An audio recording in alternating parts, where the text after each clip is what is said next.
Sarah Martinez sat curled up on the living room couch, a mug of chamomile tea growing cold in her hands. The television flickered with some late-night talk show she wasn't really watching, its canned laughter filling the empty spaces of their suburban home. It was nearly 11 o'clock on a Thursday night, and Mark still wasn't home. She glanced at her phone for what felt like the 100th time that evening. No new messages. The last text from her husband had come at 6:30. Working late again. Don't wait up. 7 words that had become all too familiar over the past 3 months. Sarah and Mark had been married for 8 years. They'd met in college, fallen in love over shared coffees in the library, and built what she thought was a solid life together. Mark worked as a senior project manager at a tech consulting firm, while Sarah taught English at the local high school. They had a comfortable routine, a nice house in a quiet neighborhood, and plans to start a family soon. Or at least they used to have those plans. The changes had started subtly. At first, Sarah had dismissed them as stress from Mark's new position at work. He'd been promoted 4 months ago, and with the promotion came longer hours and more responsibility. She understood that. She'd been supportive, packing him lunches, sending encouraging texts throughout the day, and never complaining when he came home exhausted. But then came the other changes, the ones that made her stomach twist with an unnamed anxiety. Mark had started paying more attention to his appearance. New cologne, a different brand than the one he'd worn for years. Crisp, expensive shirts that appeared in his closet without explanation. He joined a gym and went religiously, even when he claimed to be overwhelmed with work. His phone, which used to sit casually on the kitchen counter, was now always in his pocket, face down, password protected. Sarah had tried to talk to him about the distance growing between them. 2 weeks ago, she'd made his favorite dinner, lasagna with garlic bread, and set the table with candles, hoping for an evening like they used to have. Mark had arrived home at 9:30, eaten quickly while scrolling through his phone, and then retreated to his home office for just a few more hours of work.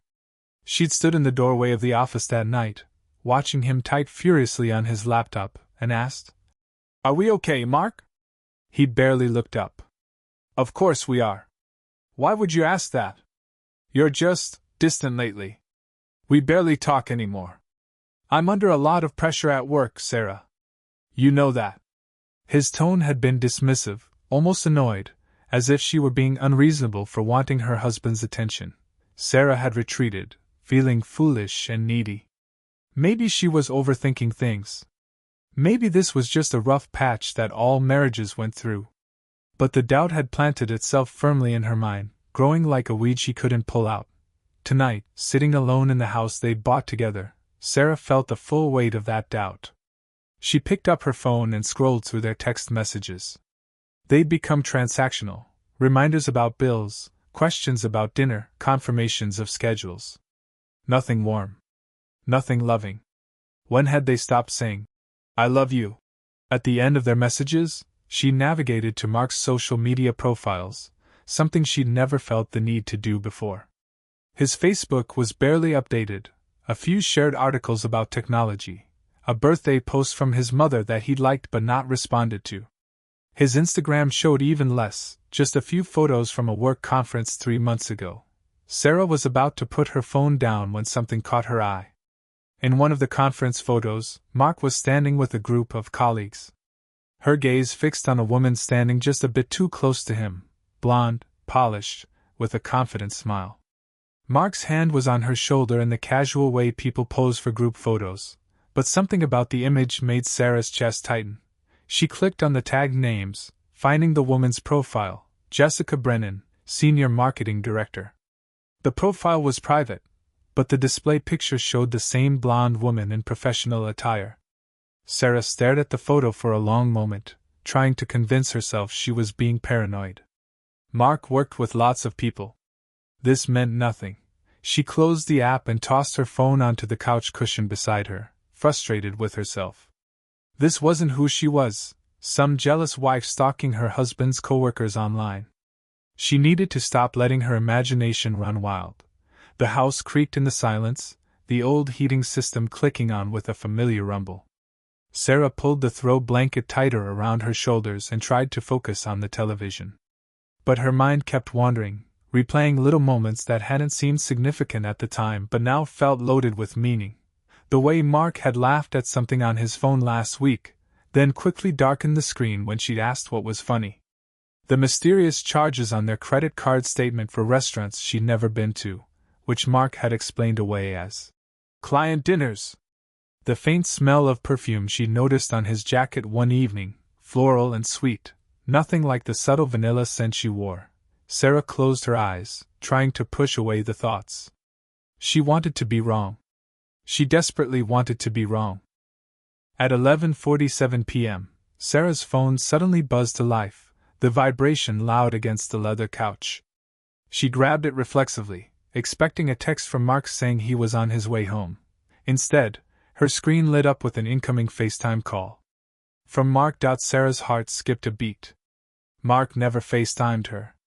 They'd barely used the feature in all the years they'd had iPhones. Why would he be calling her this way now, especially this late? Confusion gave way to a flutter of hope. Maybe he was thinking about her. Maybe he wanted to see her face, to connect in a way they hadn't in months. Maybe she really had been overthinking everything. She swiped to answer the call, her thumb trembling slightly. The screen filled with a grainy image of what appeared to be a hotel room. The lighting was dim, warm and amber from a bedside lamp. Sarah could see part of a generic landscape painting on the wall, the corner of a neatly made bed with a burgundy comforter, and a small desk with a leather chair. But Mark wasn't looking at the camera. "Mark?" Sarah said softly, her voice tentative. No response. The phone seemed to be propped up on something, maybe a desk or table, angled awkwardly. She could see movement in the background, a figure moving across the room, but it was out of focus. Sarah's initial confusion began to shift into something else. This wasn't an intentional call. Mark had obviously pocket-dialed her, or more likely, his phone had triggered FaceTime accidentally somehow. She should hang up. This was clearly a mistake. Her finger hovered over the red end call button. But then she saw the mirror. Mounted on the wall above the desk was a large mirror with an ornate gold frame, the kind of decorative touch found in upscale hotels. And in that mirror's reflection, Sarah could see what the camera angle didn't show directly. Mark was sitting on the edge of the bed, his back partially to the phone. He'd loosened his tie and unbuttoned his collar. He was laughing at something, his shoulders shaking with genuine amusement in a way Sarah hadn't seen in months. And then a woman walked into the mirror's frame. Sarah's breath caught in her throat. She recognized her immediately, the blonde hair, the confident posture. Jessica Brennan from the conference photo. But this wasn't a professional setting. Jessica was wearing a silky robe that stopped mid-thigh, her hair down and slightly tousled. She was carrying 2 glasses of wine, handing one to Mark with a smile that was intimate and familiar. Sarah's hands began to shake, but she couldn't look away. Couldn't hang up. She was frozen, watching her marriage crumble in real time through a mirror's reflection on a phone screen. Jessica sat down on the bed next to Mark, closer than any colleague should sit. Their thighs touched. She said something that made him laugh again, and he put his arm around her waist with casual ease, the same way he used to hold Sarah when they'd first started dating, back when they couldn't keep their hands off each other. Sarah felt like she was underwater, everything muffled and slow. Her mind was racing but also strangely blank, unable to fully process what she was seeing. This couldn't be real. This had to be some kind of misunderstanding. But then Jessica leaned in and kissed Mark's neck, her lips lingering just below his ear. And Mark tilted his head back, eyes closed, with an expression of contentment that felt like a knife to Sarah's heart. How long had this been going on? How many late nights at the office had actually been nights with her? How many lies had Sarah believed because she trusted her husband completely, never imagining he could betray her like this? The woman, Jessica, said something, and Sarah could just barely make out Mark's response through the phone's speaker. "She probably fell asleep hours ago. She never stays up late." He was talking about her. About Sarah. Dismissing her as if she were just an inconvenient detail in his life, an obstacle to work around. something inside Sarah hardened. The shock began to give way to a cold, clarifying anger. She'd spent months blaming herself for the distance between them, wondering what she'd done wrong, how she could be a better wife. And all along, Mark had been living a double life, coming home to her after spending his evenings with another woman. Jessica stood up and walked toward the bathroom, disappearing from view. Mark reached for his wine glass on the nightstand, and that's when Sarah saw his phone lying there, screen still illuminated with their FaceTime call. He hadn't noticed it. He had no idea she'd been watching. Sarah's mind worked quickly. She could hang up now, pretend she'd never seen anything, give herself time to think. Or she could confront him right now, in this moment, with the evidence literally on screen. But what would confrontation accomplish? He'd just deny it, or worse, try to minimize it. Make excuses? Gaslight her into questioning what she'd clearly seen with her own eyes. No. Sarah wanted him to know she knew. She wanted to see his face when he realized his carefully constructed lie had fallen apart. After months of making her feel crazy for suspecting something was wrong, he deserved to feel the shock and panic she was feeling right now. Jessica called out from the bathroom, something about forgetting her phone charger. Mark called back that he had an extra one in his bag. Sarah took a deep breath, steadying herself. Her voice needed to be calm, controlled. She wouldn't give him the satisfaction of hearing her break. "Hi, Mark." Sarah's voice cut through the hotel room with perfect clarity, calm and almost conversational, as if she were simply greeting him after a normal day at work. The effect was instantaneous. Mark's entire body went rigid. The wine glass in his hand froze halfway to his lips. For a moment, he seemed unable to move, unable to even process where the voice had come from. Then his head whipped toward the nightstand, toward his phone, and Sarah watched his face drain of all color. Even through the grainy FaceTime connection, she could see the exact moment comprehension hit him. The widening of his eyes, the slack jaw, the pure terror that washed over his features. "Sarah," he started, his voice cracking. From the bathroom, Jessica called out, oblivious to the catastrophe unfolding in the bedroom. "Did you say something?" Mark looked like a trapped animal, his gaze darting between the phone and the bathroom door. He grabbed the phone with shaking hands, and suddenly Sarah had a close-up view of her husband's face, pale, sweating, eyes wild with panic. "Sarah, this isn't. I can explain, can you?" Sarah interrupted, her voice still eerily calm despite the adrenaline coursing through her veins. "I'm very interested to hear how you'll explain this, Mark. Please go ahead." She watched him struggle, his mouth opening and closing like a fish out of water. What could he possibly say? She'd seen everything. There was no excuse that could explain away what she'd witnessed. "How long have I been on this call, do you think?" Sarah continued, each word precisely articulated.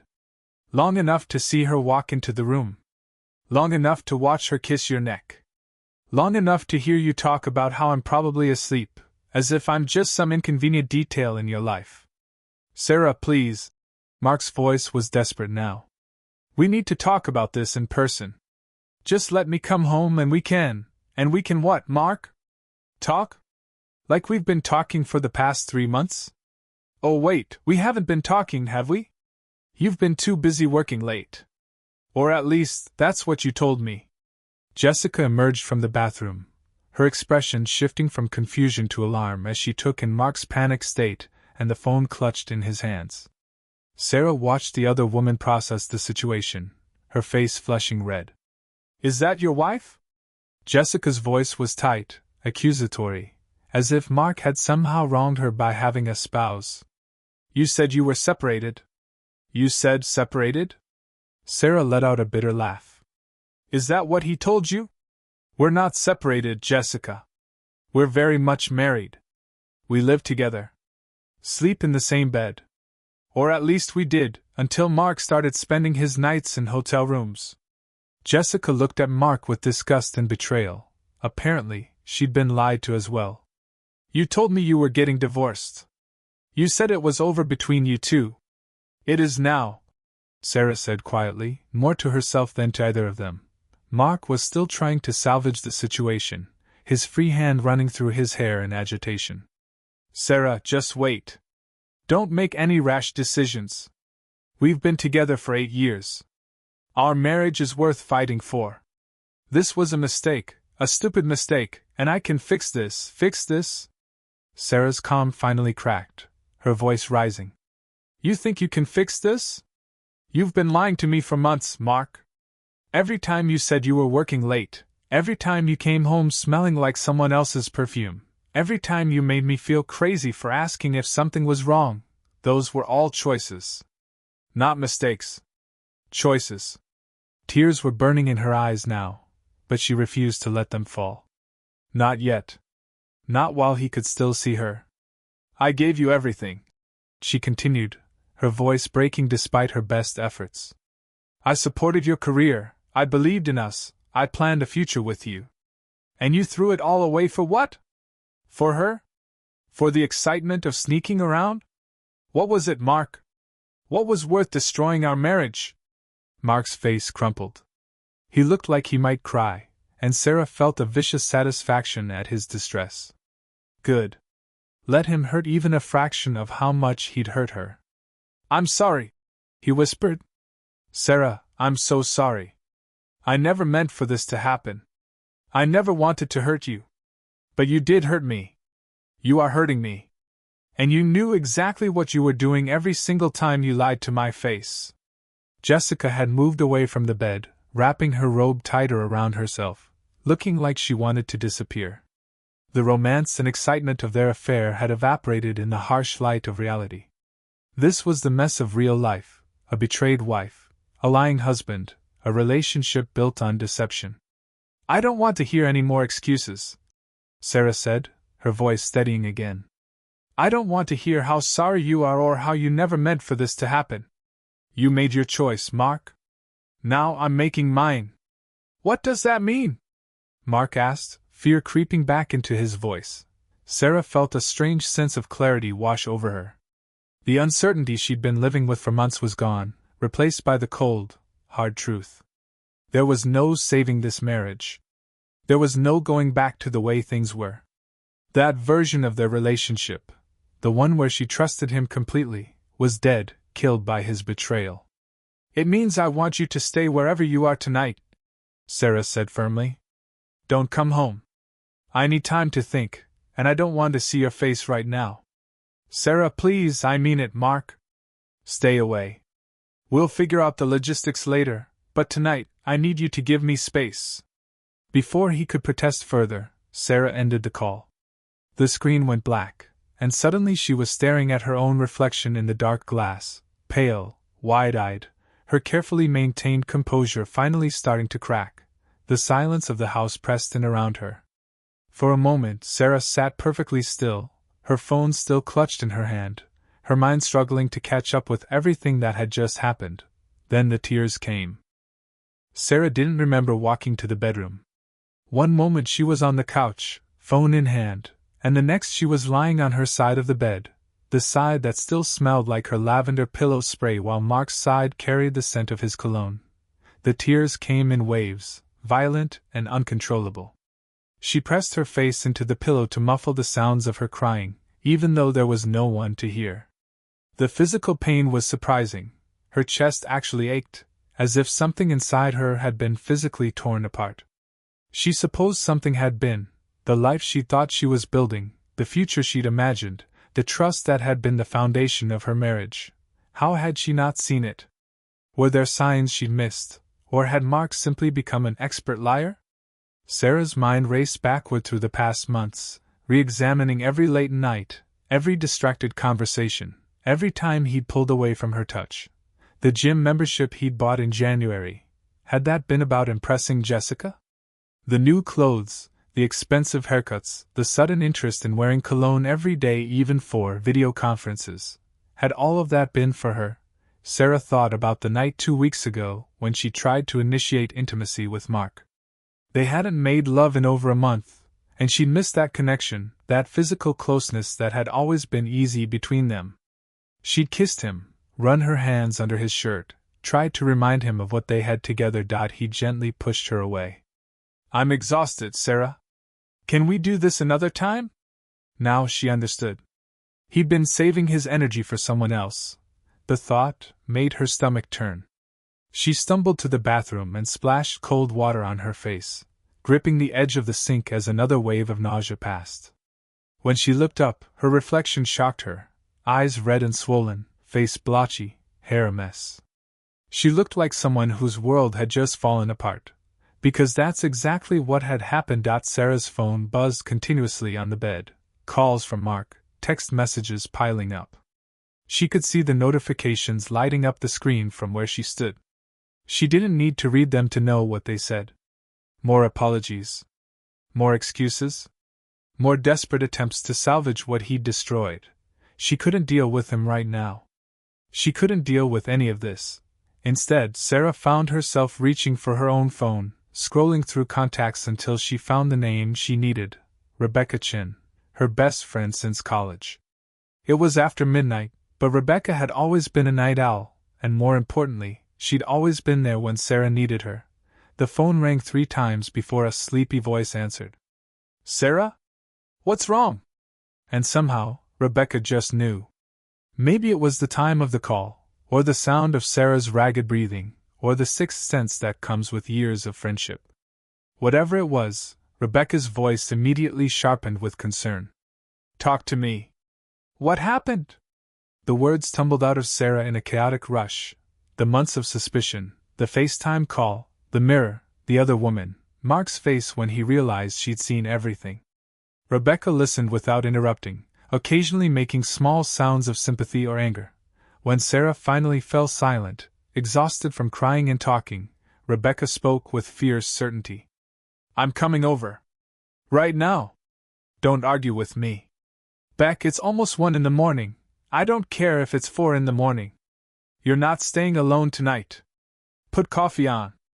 I'll be there in 20 minutes. True to her word, Rebecca arrived 19 minutes later, her car screeching into Sarah's driveway. She burst through the front door. Sarah had given her a key years ago, carrying an overnight bag in one hand and a bag from the 24-hour convenience store in the other. I brought ice cream, chocolate, wine, and those awful reality TV magazines you secretly love, Rebecca announced, dumping everything on the kitchen counter. Then she took one look at Sarah's tear-stained face and pulled her into a fierce hug. Sarah broke down again, sobbing into her friend's shoulder while Rebecca held her tightly, murmuring reassurances and occasionally cursing Mark's name with creative profanity. They ended up on the couch, the same couch where Sarah had answered Mark's accidental call hours earlier, with the wine open and reality TV playing on mute. Rebecca had insisted Sarah eat something, producing crackers and cheese from somewhere in the kitchen cabinets. What am I going to do? Sarah asked, her voice small and lost. 8 years, Beck. We've been together for 8 years. Our whole adult lives are intertwined. The house is in both our names. We have joint bank accounts. I don't even know where to start untangling all of this. Rebecca took a long sip of wine before answering. First you breathe. Then tomorrow, or later today, technically, you call a lawyer. You document everything. You protect yourself financially. And you remember that none of this is your fault. But maybe if I'd know.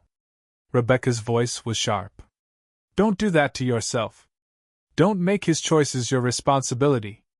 Mark is an adult who made a conscious decision to cheat on you. That's on him, not you. You were a good wife. You loved him, supported him, trusted him. He's the one who broke that trust. Sarah knew Rebecca was right, but the tendency to blame herself was strong. She'd spent months wondering what was wrong with her, why Mark seemed so distant.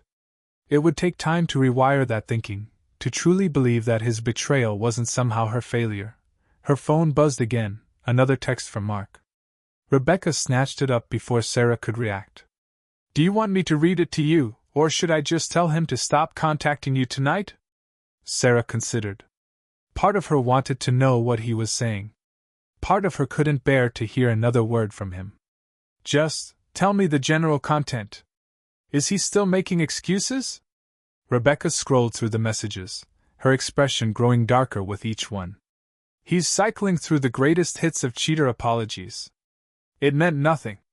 She pursued me. I was under so much stress. Our marriage had problems. Oh, and my personal favorite, I still love you and only you. She looked up at Sarah with disgust. Do you want me to respond? Tell him I need space and I'll contact him when I'm ready. Tell him not to come to the house without my permission. Rebecca's fingers flew across the screen, typing out a message that was probably more blunt than Sarah would have written herself, but Sarah couldn't bring herself to care. She was too tired, too emotionally drained to worry about Mark's feelings.